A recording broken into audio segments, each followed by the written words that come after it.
Hey there, welcome to The Bridge. My name is Mia. And I'm Zion. Welcome to the second season of the only television show written by DeKalb students, produced by DeKalb students, and performed by DeKalb students. I'm from Columbia High School. And I'm from Stevenson High School. We have a great show for you today. We'll talk about the impact of drugs on our society, violence, and how to be ecologically responsible. And we also have a performance by gospel singer Janaé. Yes, there will be a lot more too, from how to pay from college funds to options available if you decide not to go to college. So relax and stay tuned for this episode of The Bridge.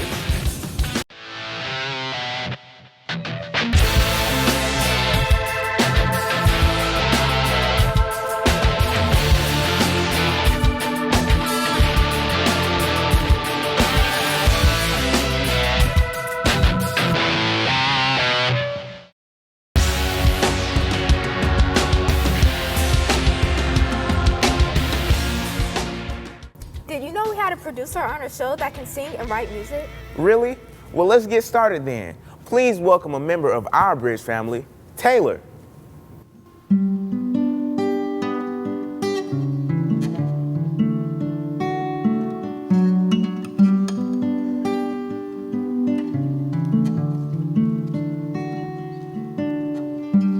Beautiful majesty, presence and take, I can hardly breathe. You are the air and the space all around me. Consume me in what you're doing, I wouldn't have it any other way.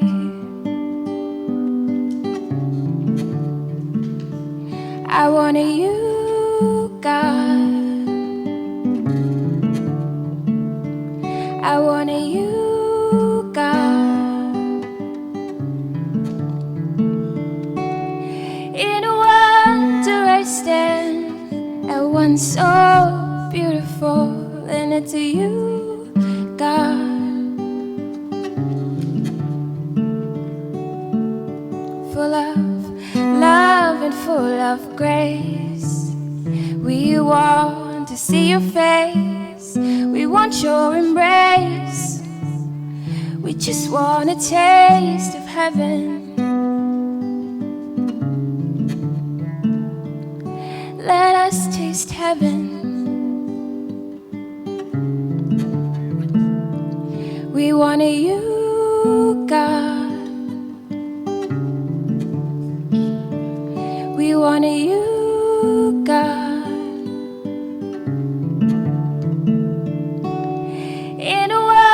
I stand at one so beautiful, and it's you, God.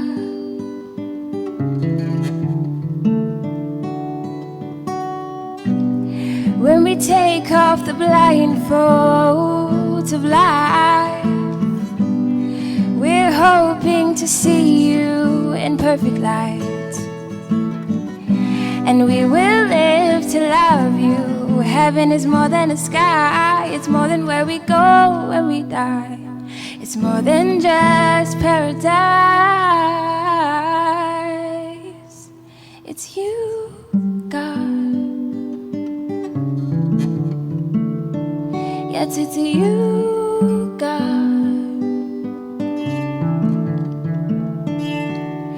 In a wonder I stand at one so beautiful, and it's you, God.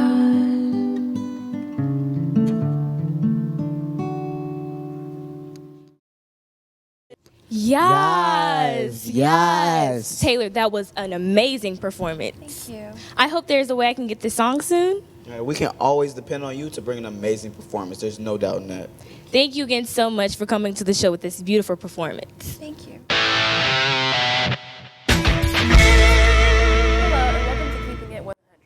Today we're joined by Officer Barr, who is a DeKalb County police officer. So, how long have you been a police officer? I've been in law enforcement now approximately 14 years. I've been with DeKalb of my 14 years. I'm now in my 7th year at the East Precinct. And what made you decide to pursue a career in law enforcement? It's funny, when I was growing up, I'm from a little town in South Carolina, And I've always been fascinated with fast cars, lights, sirens.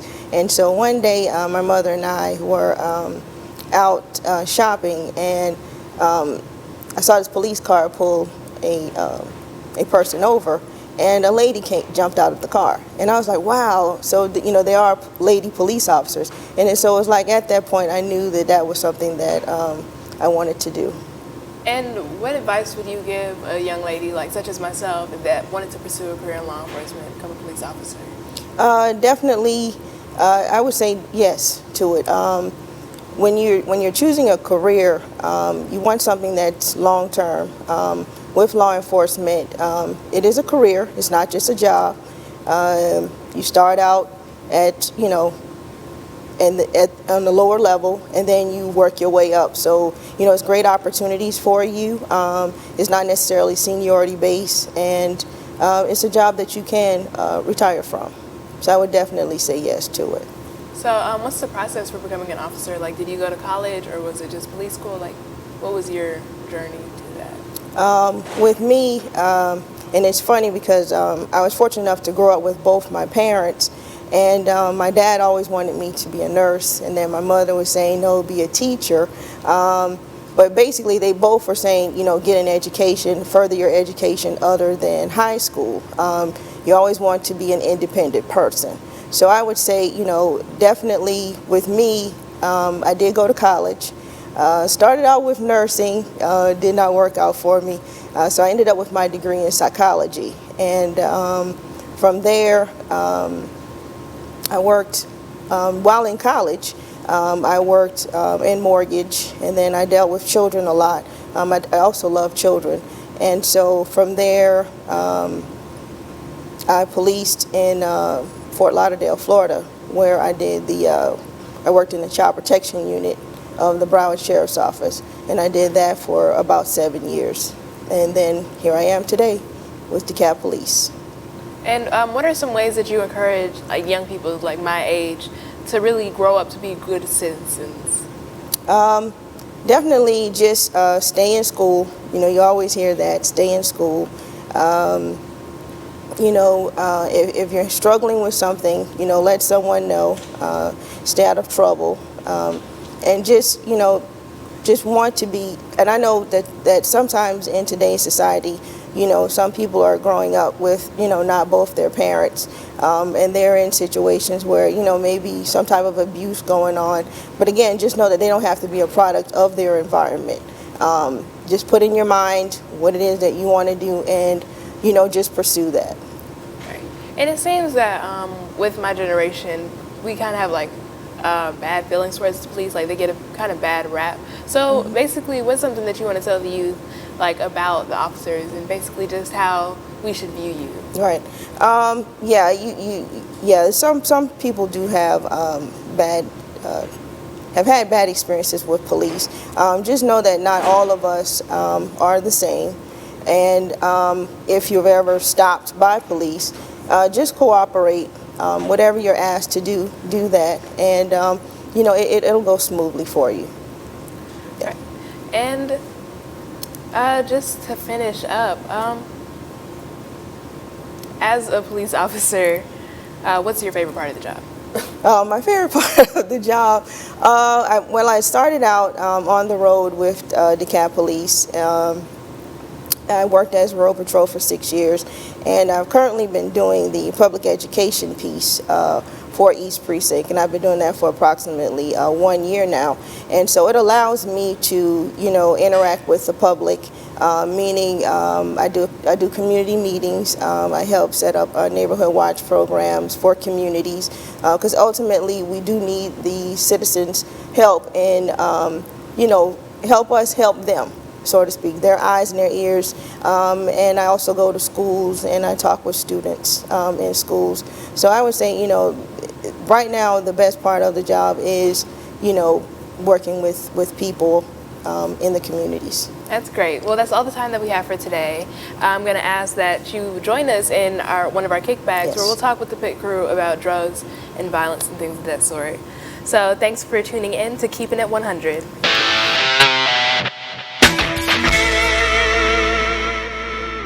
Welcome welcome back to the bridge. I just want to thank you, Taylor, for your wonderful performance. And Officer Barr just got interviewed by Kelly. Now we have Officer Barr and Miss Kendrick, Officer Kendrick, here with us in the kickback. Now I have a question for you all. What would you do if your best friend brought a weapon to school? Well, How would you go about that? Well, first I would let someone know, definitely encounter an adult. You know, it's alright to be a snitch. It's not about being a snitch, it's about doing the right thing. So, of course, I would let someone know. Well, I don't know about that. I'm kind of caught in between. I would like to tell my friend, but at any given moment they could get caught. Well, and I would not, want to be with them when that happens. I will first write like an anonymous letter, so they won't know who you are, but you can still get what you're trying to say out. Well, I know the politically correct answer would be tell a counselor, tell a teacher, but that being my friend, I guess I would rather talk to them, have a serious conversation, try to see why they would do something so dangerous and risky in the first place. And if I can't talk them out of it or they won't speak to me, I guess I would have no other choice than to alert the authorities. I mean, I don't want anyone to get hurt. I don't want my friend to get hurt. They may get in trouble, but it's better than them losing their life. I kind of agree with him. I would rather go talk to them first, to make sure that the idea that they have is wrong and tell them that they shouldn't do it. And if they're not willing to listen to me, I'd rather go tell them. Can I ask you a question? As individual, with that young man being your friend, why would you take the risk to approach him not knowing his state of mind, taking a risk whereas you could be injured, versus telling someone that is trained to assist him and get him the help that he needs and minimize the possibility of anyone being injured? I mean, because as kids, that's your friend, you love and care for them, and anything that's going wrong, you're willing to help them out. So I'm guessing that's your job. You feel like that's your job to help them. But I kind of see what you're saying, if you realize that they have a weapon and that what they're doing is dangerous, you should go tell an adult first. Right. So you or anybody else won't get hurt. I think if you care so much about that person, the risk of you can get hurt, something could happen to you, you could be considered a suspect if something were to happen. I think that is minimalized. That goes second, because we care about someone, you care about the person, you care about what happens. You don't think about the outcome, you don't think about the possibilities or consequences. Well, at least not in that moment. You think about the person and their safety. So you're willing to then, at that point, you're saying then that you're willing to possibly be harmed yourself to help your friend? Is that what you all are saying? I think as kids, you think about the cause rather than the event. Correct. So you basically wondering, okay, what's happening now? He got this gun, he can harm everybody, he can do all these different scenarios, but you're not thinking about yourself because you're so caught up in the situation. So I think as people, we don't really think before we do anything, especially when it's someone so close to us and they mean so much and we're like, why would they do this? We're trying to do it, but even though it can end badly, that doesn't always cross our minds. I think that nowadays you hear so many stories about kids getting in trouble with weapons and getting hurt and getting killed, but I'm thinking, what are we doing to stop that? What are we doing to keep that stuff from happening, hearing all those stories? Well, I feel it does sound crazy what you just said. There is a chance you could be hurt, you can be injured, but I think of it in the sense that if I care about this person, I don't want anything to happen to them. I don't want them to lose their own life. I'm also thinking about those inside the school. It could end badly, but there is a chance that it could not end badly, that I can get some good from this. Maybe I can talk to them now. Maybe I can stop the situation before it gets escalated to a point where someone is hurt or someone has to come out of the school in a toe tag. Right. Let me ask you this question, okay? Because I work in the school. If that is your friend, let's just say supposedly he shot you and you were injured, and now you can't do anything else to help your friend. So now he has the capability and the means to continue to injure and hurt other people, whereas if you had told a responsible adult that he could be stopped. Yeah, I think the safest thing to do would be to tell. Instead of confronting that person head on, you should tell. I completely agree with that. I just think it's more of I'm in a panic mindset at that moment, and my thing is, if I already know that person, obviously they have whatever situation they're in, that their mindset is, I obviously not really caring about what the authorities thinking now because I have a weapon in school, so I already know that them talking to him is not is not going to help him as much like as I would, right? Heat him up as much as I would talk to him. And I'm not saying that that's the right thing, but as me being in like that panic mindset, that may be where I'm thinking at that moment. But I completely agree with what you're saying. And I think we all are thinking that we know our friends better than anyone else because we're their friend. Right. So we know what situations they're in at home and in school. So I think we're going off of that note as far as trying to help our friend before he or she really gets in trouble. You're like taking a chance, pretty much, with your life and other people's lives, trying to be that person to save them before they ruin their lives. And I think it's all right to at least try. I think to try to make a better world. I think it's all right, but there should be different safety precautions we should take instead of always trying to be the one to resolve the problems. All right, switching gears here. I have a question for you, Officer Barr. What is your take on teenagers using drugs inside of school? Yeah, I definitely think, first of all, say no to drugs. We hear that all the time. I think, you know, using drugs is definitely a no-go. Because with our teenagers today, you know, you have conflict problems, that you have problems dealing with conflict, you have problems, you know, dealing with anger. So to use drugs, that would just kind of like escalate that situation. So it would cause you not being, you know, fully focused on and thinking rationally. Is at that point that you would, you know, probably do something more out of the box than you normally would do. So I would definitely say no, you should not use drugs in school. You shouldn't use drugs at all. Not to mention the fact that, you know, there's penalties for that, meaning jeopardizing your freedom to do that. So I would definitely say no, you should not use drugs. So how would we like prevent, you know, these type of situations from these type of things from coming into schools? Like, you know, you don't want to have that school that has like metal detectors and security guards sitting at the door because, you know, that gives it a bad look. But is there any way, like, do y'all feel that we can help, you know, just kind of keep that down some and say, okay, it's not going to do that, it's not going to bring that into our learning environment, you know, to kind of eliminate that out of the school system? I think there are different ways, like community events I think community events will convince people not to bring weapons to school. Fun things like that should help. I think that. But we're already doing that. Yeah. There are already things out there to help students. But if they are doing drugs, just keep it outside of school. School is to learn. Just if you want to do that on your own time, do it at home, do it somewhere else, not in the school, because at that point, you're interrupting other students getting their education. I don't think there's always going to be a way to prevent people. I think people are going to do what they want to do, you know what I'm saying? There's not always going to be a way to prevent them from bringing drugs to school, from bringing weapons to school. They're going to do what they want to do. I think that if we get the knowledge into the schools and actually get them to the people that need it and kind of start off early, don't scare the information into them. Just, you know, give them everything like, okay, this is what it has in it, these are the side effects, this is how you might end up. And then maybe, you know, in further generations to come, or maybe it'll happen instantly, then drug use will probably dim down tremendously. Absolutely agree. You know, as teens, we tend to think that, okay, we're invisible and can't nobody really stop us. You know, if I do this drug, this really is not going to happen to me. So I think that if you show other people who has used drugs over a long period of time, show the prime example, okay, this is what you're going to look like if you do drugs, many people start to get in their head that, okay, if I do these drugs, I'm going to end up like this, and it might change the effect of Okay, I have a question for the group.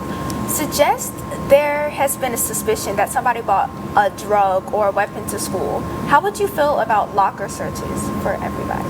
Well, in my school, we have locker searches without us even knowing. Like, they might bring a dog, a search dog through it, and we might not even know because we'll be in class.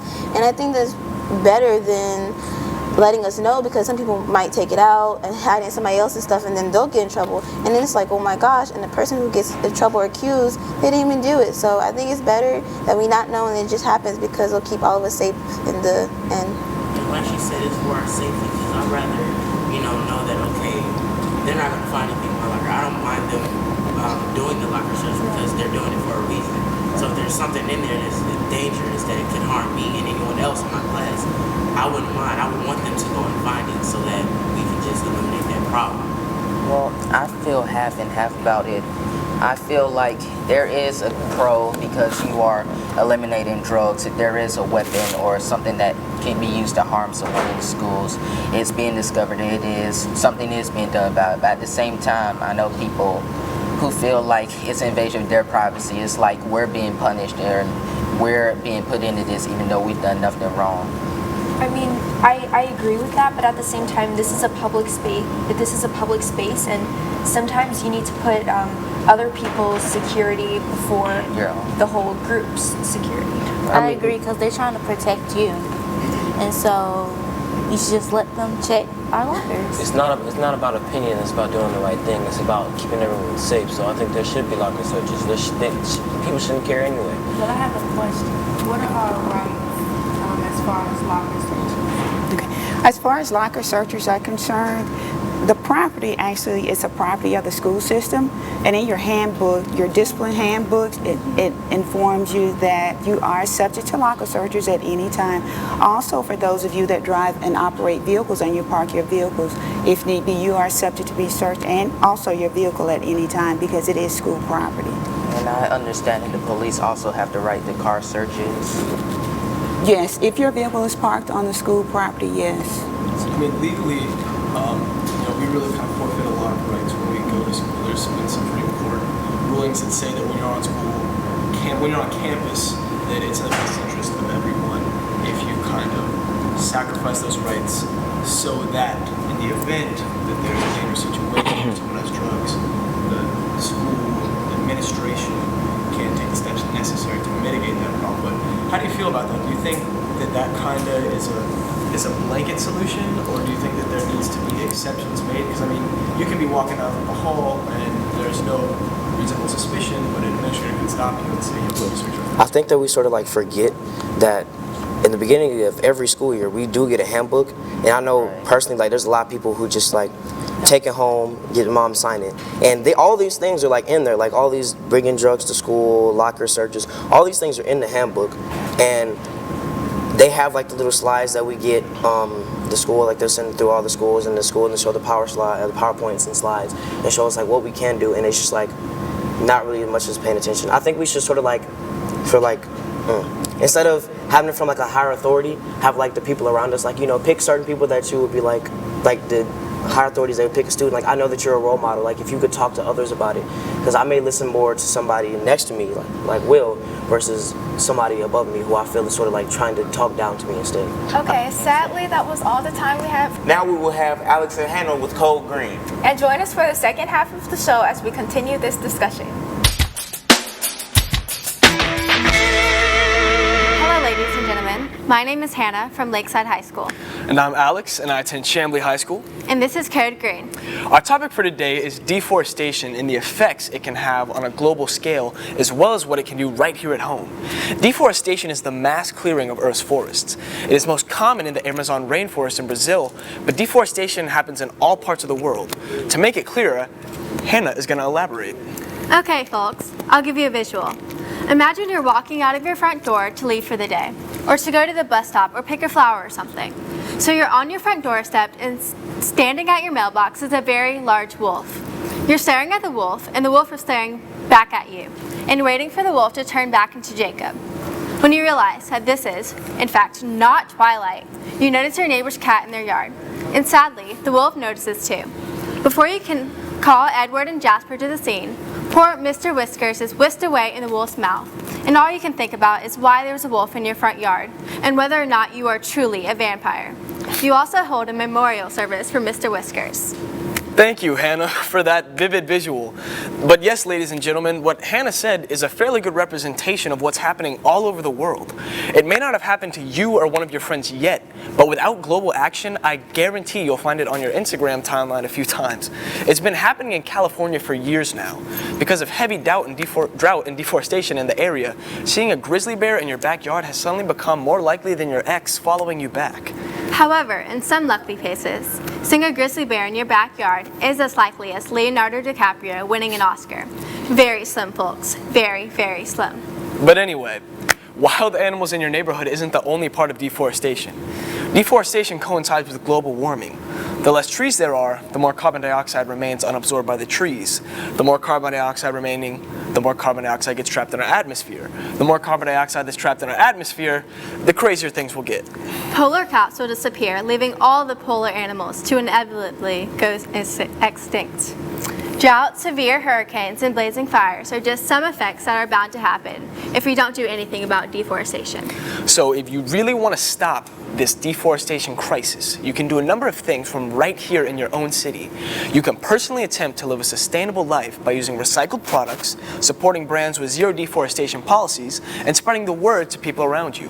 These are great ways that you can personally contribute to the fight against deforestation. So if you truly believe Mr. Whiskers didn't die in vain, you will do what it takes to make sure his feline friends don't get their 9th life cut short like he did. Avenge Mr. Whiskers and do your part to end deforestation. If you want more information, just look in the description for some great resources about deforestation. The script got cut off. Okay, can we get the punch in? Ed, if you want more information. Can we just ad-lib a rap or something like that? Okay, here we go.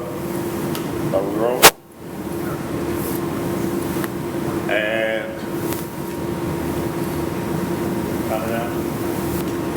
And 5, 4, 3, 2. If you want more information, just look in the description for some great resources about deforestation.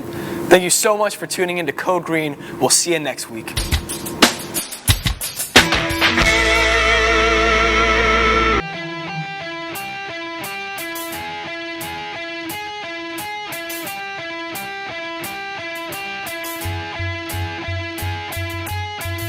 Sarah sat right there and looked at him. No cooking, cleaning, picking up your ends. See, I don't deal with all that foolish noise. Patriarchy and all its woes. Defining my position as I see the end. How dare I challenge it and all its risks. Hey, fear, you dead devil. Fear, you are a rebel, yeah.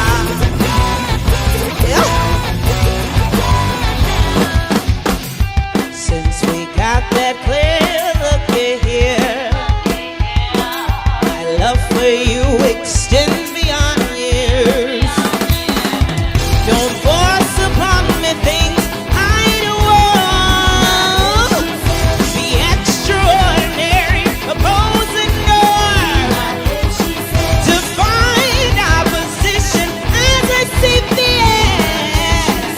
How dare we challenge it and all its risks, yeah. Sarah, you dead devil. Sarah, you are a rebel. Sarah, you dead devil. Sarah, you are a rebel, yeah. Now look, you can't make me play by your rules. I rebel. You can't make me live my life 'cause you won't. Oh, yeah. I'm seeing no light. No, it won't. Yes, no machine. Terrify the house. You can't make me live my life 'cause you won't. Sarah,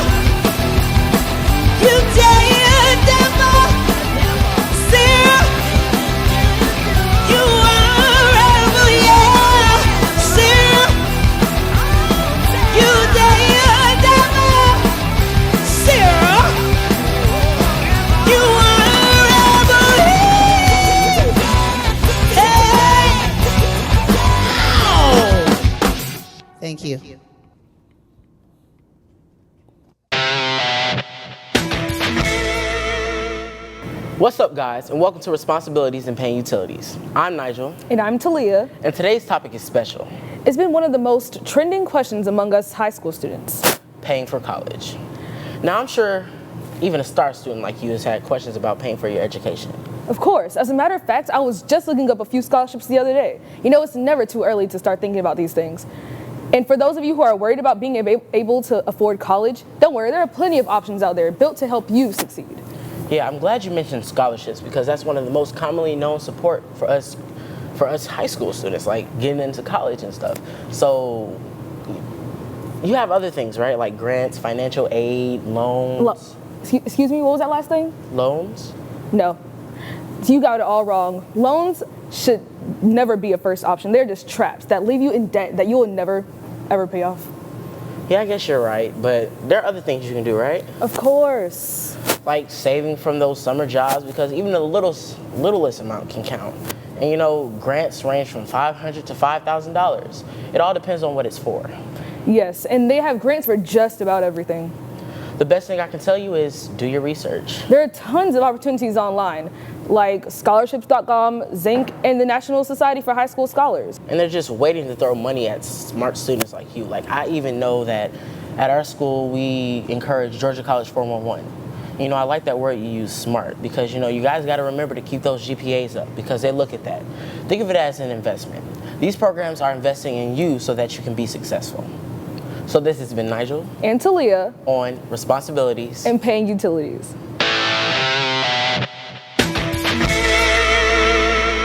Hey there, we're back on the bridge with Officer Barr and Officer Kendrick.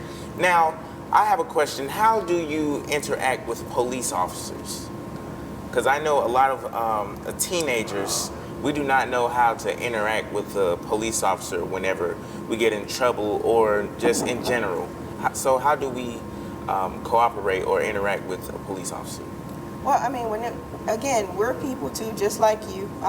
Definitely be calm, relaxed. If you know you haven't done anything, then just, you know, hey, how you doing? If we ask you any questions, then, you know, you just answer the questions. If you are in trouble, again, just whatever you're asked, answer correctly. Definitely do not tell a lie, because we find that to be the case a lot. It never go anywhere without ID. That'll be one of the first things that we ask for is your ID. If you're with friends, again, just be relaxed, answer the questions, and you'll be fine. I have a question. What do we do when we're accused of something but we know we're not wrong? Because you look at the typical black person today, you know, you walk around with sagging jeans and chains and everything, the police officers are going to pull you out when you're walking away by yourself. And so what do we do? Because it's based on judgments mostly. It's based on judgment. So what do we do when we're accused and we know we haven't done anything wrong? For young people, I always advise, if you feel that you're being wrongfully accused, the most important thing, attitude is everything. You know, again, as Officer Barr said, you know, we're people too. We deal with multiple situations at any given time, and we're human.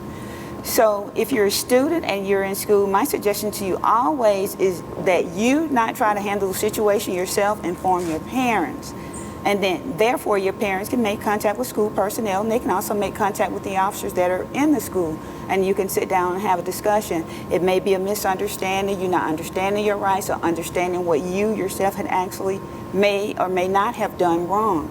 But you have that right to have your parents to come to the school again and to discuss that situation. Well, I feel like stereotyping is like a big issue today. I feel like it's okay to judge, but just keep it to yourself. Everybody's going to judge you your whole life, whether you do something right or wrong. It's jealousy. And I feel like sometimes police officers stereotype people, whether it's their color or how they dress, how they act, and you just never know.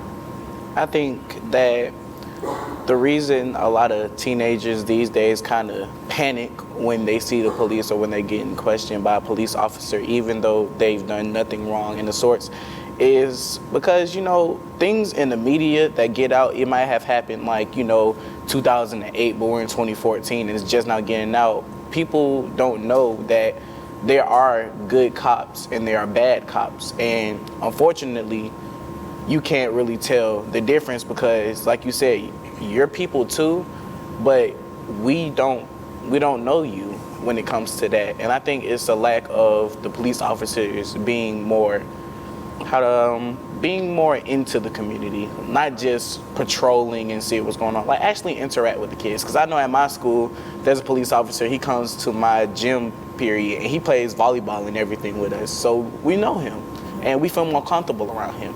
So I guess that's pretty much what it is. And I have a question for Officer Barr and also the big group. How do you guys feel with a lot of, the videos going around about, the police officers who are not really taking the best of the situations and, treating some people poorly? How did that make you guys feel being in these communities? Well, you hear cases about Michael Brown and, getting shot and everything, it's basically brown skinned African American people, so it's based on a judgment, especially white police officers, so it's based on a judgment. I think it's not right. They shouldn't judge us off of our color, what we're wearing and everything. I think it's not right. But even in those situations, you don't know the whole story. Right. Who said that they're not doing something that they should be doing? It's just people are quick to jump that it's racial, or they're quick to make a statement like they're getting at me because I'm black, or but it may not be because of age. It's the way you dress. It may not be. They might be doing something wrong, and they just provoke them. You just never know, because in society today, it's so confusing. And you have to be careful no matter what you do, even if you're not being racially profiled or by your religion or whatever. You still have to be careful because it's a dangerous world and it's going to get worse. Can I interject? As police officers, we take an oath, and that is to protect, to serve, and to treat everyone fairly and equally. And that's not to say that there are not bad cops out there. There are bad individuals in all professions. But again, we're held to a higher standard. And we have someone above us, we have the law, the courts, that we have to answer to, and we're held accountable also. So if there's an incident where you feel that you haven't been treated fairly, or you feel that you may or may not have been profiled, you have a right to file a complaint and to have it investigated. Absolutely. I was just gonna add, I just think there's a main misconception about cops through media. Like, you look at shows such as Law and Order SVU, even the cops there, they're very assertive. They're very, I don't know the right word to describe, but they're very cold and unfair. They're very cruel-like. Even in a situation like in Ferguson, Missouri, we don't really know this whole situation, but we do, from what we've seen in the media, we've seen it through history too, that some cops can be very cruel, very unfair and evil, and that there are good cops in the world. There are good cops out here, but because of the media and what we've seen through history, we just choose to look at the bad and choose to not honor those who are doing good and defending our community. Yeah, and also, I mean, to lump everyone, as she was saying, and a lot of you were saying too, to put all of the officers in the same category. Not all of us are bad. Not all of us feel the type of way when we put these uniforms on. It's about that level of respect. Right. I know if I'm making a traffic stop, initially attitude is everything. I can get out with the intentions of, hey, giving this person a warning, talking to this person about the situation. And again, if they're coming off like, what do you stop me for? I mean, the attitude, and again, still being respectful, and that's what I'm talking about. Just remaining respectful is yes, ma'am, no, ma'am, even to you all. I'm older than you, but I still give you that respect as being a law enforcement officer. If I have to say something to you, it's yes, ma'am, no, ma'am. Again, it's just about being respectful. So I feel that if, we give respect to you, then you all should give it back to us. So, and that also helps to, give you that comfort level when you're dealing with the police. Because again, not all of us, are arrogant or, feel that, we're above the law because we are law enforcement. Not all of us feel that way. So, Officer Kendrick, what are our rights when it comes to being arrested? As a student within the school, if you're being arrested, I always tell students to follow the instructions of the officer, comply with the officer. Don't create an additional situation. It may be a situation or a case where you may be totally innocent, But again, allow your parents to intervene, okay? If you try to take that situation on yourself, again, you can create another situation where you may be charged with disorderly conduct. The initial contact with the officer where you were being arrested may no longer be an issue, and now we're dealing with your behavior and you've broken the law because of your behavior. So always follow the instructions of the officer that you're given.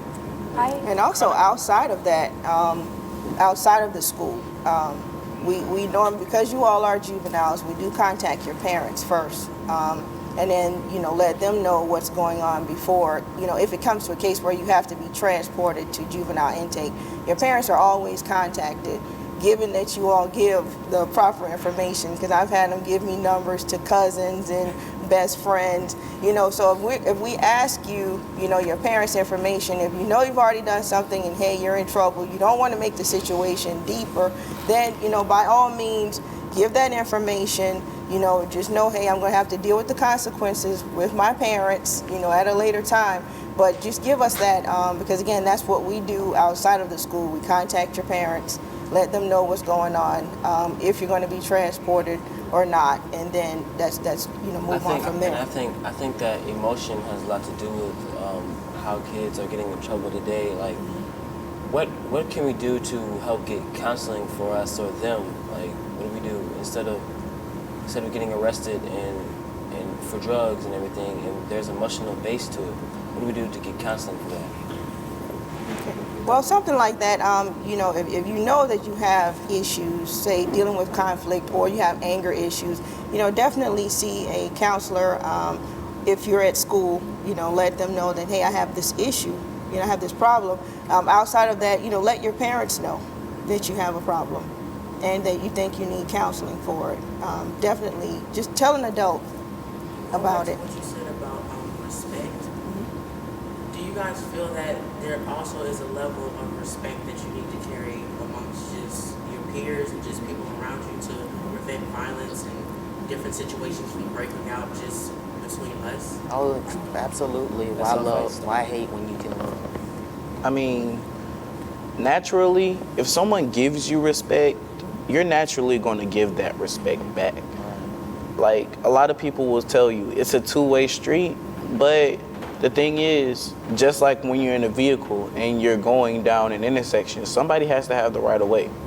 You can't just walk all the way in the building and walk into a room full of people like I'm with you guys, and then just like, oh, I know I'm better than everybody, and I know that, you know, I got the best shoes on, I got the best shirt on, everything, and they're automatically going to have to respect me. You can't do that. Like, before I even met some of you guys, you know, I didn't know you guys, but I kind of came out my shell to kind of get to know you, and you guys respected me for it, and naturally I gave you that respect back.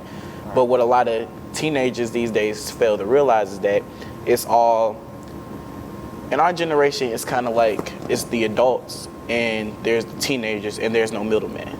It's kind of like a hard way to meet in the middle. That's why you hear so much about kids running away or kids getting in trouble with the police and everything.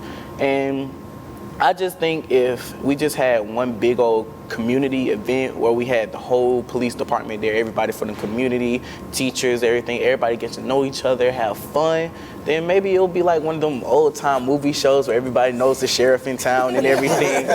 So I guess it's just a lack of not knowing who is in your surroundings. Yeah, definitely putting yourself in someone else's perspective, like we were talking about with the videos of the officers. Sometimes we just see the one-sided story. We just see where the officers start doing something bad, but we don't see what was going on before, and we also don't know what's going on with the officer and that particular person. So we need to stop judging it by just what we can see and look outside. All right. That's right. Level of respect determines your future.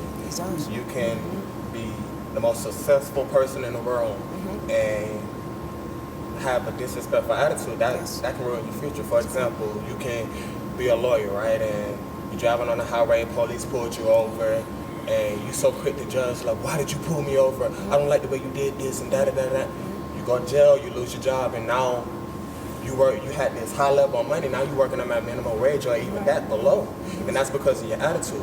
I tell many people, your attitude determines your future. If you want a great future, have a great attitude. If you have a bad attitude, expect to have a bad future. I have a question for the officers.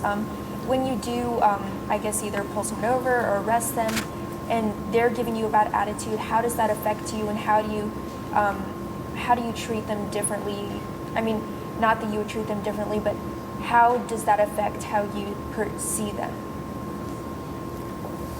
You said when you pull someone over, and they're having again, it's about a level of professionalism, at all times. Their adrenaline's flowing, and then you not knowing, what to expect from that person. So again, you're talking to them. We call it verbal judo. So it's kind of like you're talking to them. Okay, you understand, but this is why you're going to jail. And again, just try to, stay calm. I've had some before that, are trying to be a little aggressive, not necessarily physically, but just verbally aggressive. And again, words are just what they are. I mean, they're angry because they got caught. They're angry because they're going to jail. So it's kind of like you just remember these things, and you talk to them. You still try, like I say, professionalism. You just still try to maintain that. All right. Now, unfortunately, it's the end of the show. It was a great opportunity talking to Ms. Barr and Ms. Kendrick. Wouldn't you all agree? Yes. Very great opportunity. Thank you so much. See us next time here on The Bridge. Over 75% of people drop out of college and never finish. Even though there are several factors to contribute to this statistic, most people find that college life just isn't for them. And that's perfectly fine. There are other options for students who don't want to go to college and get a degree right away. You could join the military, which has its own set of benefits like compensation and lifelong relationships. You could also go to a trade school or jump right into the workforce. Trust me, there is a variety of options for all you high schoolers out there. Let's ask some DeKalb students about alternatives to college. Hi guys. Hi. Do you think that even kids who are a little hesitant about college, do you think they should at least give it a try first just to see what it's like? Most definitely. I think that they should at least give it a semester. If it's a money thing, if they don't have the funds to go to college, then definitely they should try something else. Or look for grants or scholarships. Yeah. There's always that. Yeah, and I feel like, some students feel like college isn't for them, but there are dual enrollment things you can try at your high school, and just try it out because it might not be as bad as you think it will. Okay. What are some tips you can give people who are trying to stay in the workforce? Well, if they have their own business and they're successful at it and they have plans for it in the future, go for it. Do it. But if you're kind of unsure about it, definitely enroll into college. That's my opinion. And I feel like it's up to you. It's what you feel like, because some people are happy with, working and just doing a job, and that's it. And some people want to adventure. Some people want to explore. So it's really up to you. However you figure you want to live out your life is how you should go and set up your plan. Now, there are different ways to get early acceptance or stuff like that. With kids who are definitely sure about going to college, what are some things that they need to be mindful of before they just jump right in? They definitely need to take the SAT and the PSAT and the ACT and get all their information together. And yeah, and like what she said, do anything you can to prepare. Like I said earlier, they have dual enrollment, they have college tours, and just get a feel of, what you're going to be going through when you actually do go to college. Okay, that should be about it. Thanks, guys. This has been Harlow and Joy with What's the Move.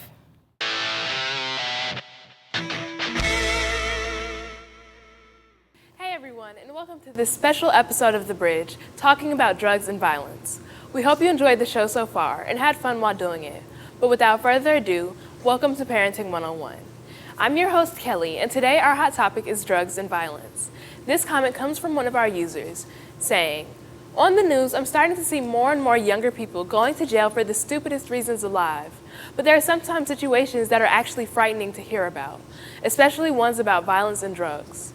What are some good tips that can keep teens safe but also have fun while doing it?" What she said is right. Many teens nowadays are turning to drugs to find a sense of happiness. when really they should just try to find new activities that they can have fun while still being safe. Encourage them to try out new hobbies like singing, dancing, sports, whatever, a way for them to experience fun and happy times without turning to drugs. Another thing with the drugs is that it can often lead to violence, and I'm sure nobody wants to be the reason to hurt someone they love. So what you can do is talk to your teens about why they're doing the things they're doing and what they're going through. By talking with them, you can help them get through the problems in a calm, nurturing way, and hopefully stop any drugs or violence that may be occurring. Unfortunately, that's all the time that we have for today, so tune in next time with Parenting 101. Coming up next, we have a very inspirational artist. Performing Hallelujah. Welcome to the stage, Zaviel Janaé.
Father, you're so worthy.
Look!